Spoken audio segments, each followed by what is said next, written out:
حسد تشي تویئی حسد دیغ شي تویل شي درې قسمینا علما ذکر کړی دي کتابی شي تصوف کتابی شي اول قسم دا چې کیم سړای حسد کو یو قسم دا دا چې یو سړای د بل چ سره یو نعمت ویني بنگلا ویني کیر ویني غاړی ویني دولت ویني نکاری ویني بیا دا سړی وی چای دا نکاری متا ملا وای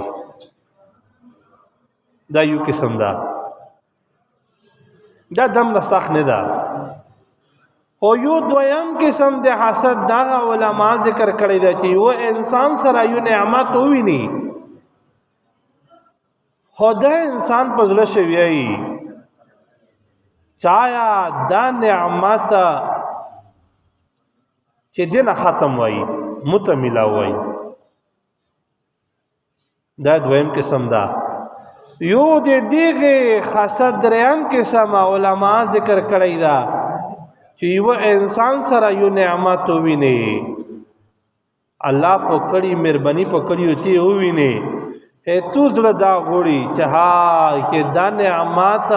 چې د سره نه وای او کوم سره وی کني وی او چې دنه ختم وای نو دا درې سره دا د حسد قسمینه دي چې مو عزت منه په میش په حال کې شي داغه بیماری شتا